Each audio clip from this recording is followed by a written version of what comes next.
The FBN Capital held its 4th annual investors conference with the theme Lifting the Lead on Emerging Nigeria. In thinking about what was the theme to focus on this year, we felt we should take advantage of the rebasing that took place in the economy, which really has exposed, I think, a number of sectors that previously people had not considered were major contributors to the economy. So, for example, we have focused on the information technology sector. We're looking at also agriculture, we're looking at manufacturing as key sectors that really are now beginning to gain a bit more prominence in terms of their contribution to the economy. And what I will do is, we had certainly lined up the opportunity for you to interact with the key architects, particularly in government, that are driving these sectors.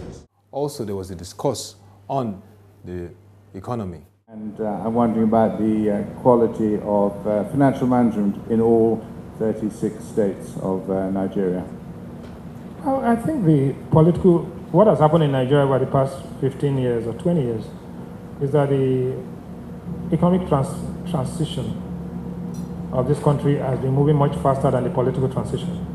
If you take the quality, if you put all the governors in a room, and put all the CEOs in a room, and put all the ministers in a room, and ask them to do a GMAT test or something, the scores will be quite pretty obvious what you will get. Now, but that was first term around. Second term, so I think the number of people that are going into, for whatever reasons, going to public office now are of a better quality than what you had in the past. The nomination forms are 11 million naira a piece, and in my state, for example, about 46 people have taken the forms. And the amount of money collected for nominations for governorship in Delta State is about 4 times the amount collected for JAMB and WAEC form for the entire state. But it tells you, why are these people going into the office, and are they going there to make an impact, or are they going there for whatever reasons, or a combination of both? So I think that, one, that the caliber of people going into office now are much better than those that were there before, because there was ignorance, inefficiency, and corruption. Now the ignorance is reduced, their efficiency will be better. Corruption may be the same, but we'll leave that for now.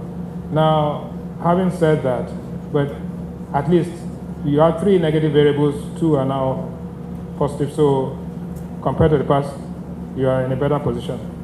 In the economic transition, the Nigerian corporate world is still doing very well. We have diaspora, we have also, so as a country, Nigeria is in a much better place than it was, and will be in a much better place after the elections.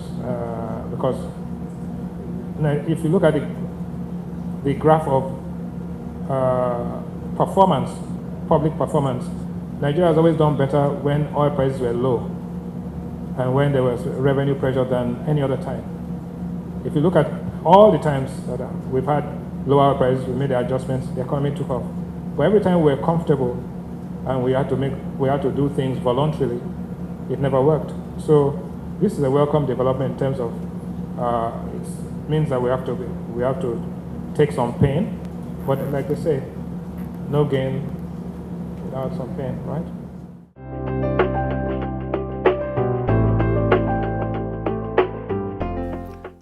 Prof Anil Gupta, guest speaker at the conference, gave insight into how Nigeria has repositioned itself, the challenges, and what needs to be done to position it as a key player in the global economy.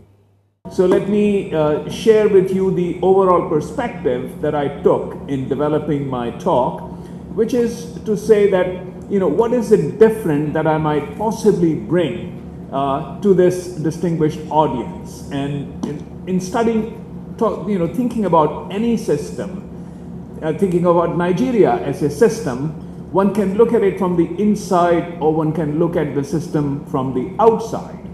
And so the disadvantage, of course, I have is that I'm not an insider, but at the same time, perhaps I have a little bit of an advantage as an outsider to look at Nigeria from the outside. So that's number one. And also to look at Nigeria not from the perspective of where it has come from and how far it has come, but actually the mountains that are still to climb. So therefore, to look at Nigeria not from the where it is today, not from the lens of yesterday, but really from the lens of tomorrow.